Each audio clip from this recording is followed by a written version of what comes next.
서울에서 사물을 보고 집으로 가는 길은 종종 지하철을 이용하였기에 구로역에서 부천으로 가는 열차로 갈아타야 했습니다. 정거장에 열차가 도착하였기에 표지판을 슬쩍 보고 승차하였습니다. 마침 빈자리도 있기에 자리에 앉아서 무심히 창밖을 내다보고 있다가 다음 역을 안내하는 방송에 깜짝 놀랐습니다. 열차가 부천행이 아니라 수원으로 가는 것이었습니다. 늦었지만 바로 내려 건너편에 있는 승강장에서 다시 구로역으로 와서 부천에 도착한 기억이 있습니다.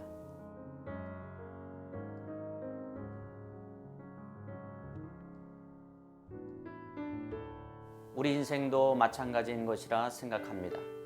내 생각과 경험, 철학, 그리고 인생을 설계하면서 살다 보면 하나님의 뜻이 전혀 아닌 다른 방향으로 가고 있는 것을 종종 보게 됩니다. 왜냐하면 인간은 허물과 실수가 많은 존재이기 때문입니다. 그런데 그것을 깨닫지 못하고 자기 고집을 피우며 목적지가 아닌 잘못된 방향으로 달려가고 있는 것을 모른 채 가고 있는 것입니다.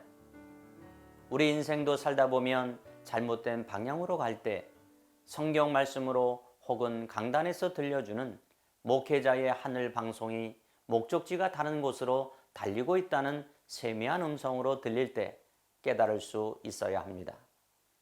지금 내 고집을 내려놓기를 바랍니다. 하늘의 음성을 들으며 자신의 갈 길을 이 시간 점검해 보는 것은 어떨까요? 자신을 돌아보고 말씀에서 해답을 찾아가야 할 것입니다.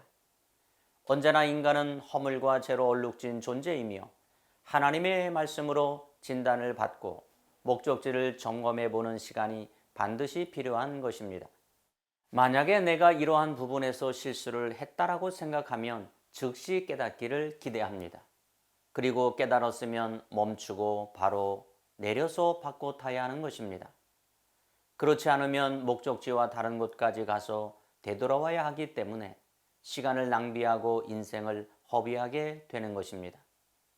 내 판단이 최고야라고 교만하지 말고 통감의 지혜와 하늘의 영안이 열려야 합니다. 우리는 지나온 세계사와 한국 역사와 교회사를 거울로 보는 해안을 가져야 합니다. 우리 크리스찬들은 하나님의 섭리를 영안으로 봐야 합니다. 그래야 삶의 현장에서 실수를 적게 합니다. 요셉은 꿈을 통해 미래를 보았습니다. 그 후 그는 형들에게 미움을 받고 애굽으로 팔리게 되었습니다. 그러나 13년 동안 원망, 불평, 비판이 그에게는 없었습니다. 창세기 45장 5절에 현대어 성경을 보면 하지만 이제는 염려하지 마세요. 저를 이곳에 판 일로 마음 아파하지 마세요. 하나님께서 저를 형들보다 먼저 이곳에 보내셔서 사람들의 생명을 구하게 하시는 것이니까요 라고 하였습니다. 이처럼 우리도 주님의 일을 하다가 말로 표현할 수 없는 억울하고 속상한 사건을 만난다면 13년의 세월 동안 연단한 요셉을 생각하면서 나의 영안이 확 열리면 좋겠습니다.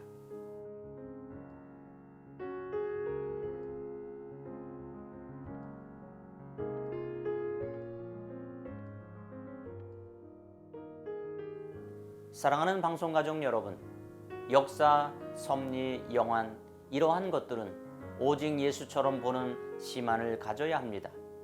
한 번밖에 없는 삶에서는 비교법이 아니라 언제나 하나님의 창조법으로 살아가야 합니다. 현재 나의 도움이 필요한 자가 작은 자입니다. 너의 유익을 행동하는 삶이 필요한 지금 이 시대의 선한 사마리아처럼 살아봅시다. 육안도 중요하지만 특히 심한 영안이 열려서 순간순간 다가오는 사건들에서 거울을 삼아 통감의 지혜로 남은 인생을 살아가시는 귀한 방송가족 성도들이 되시길 예수 그리스도의 이름으로 축복합니다.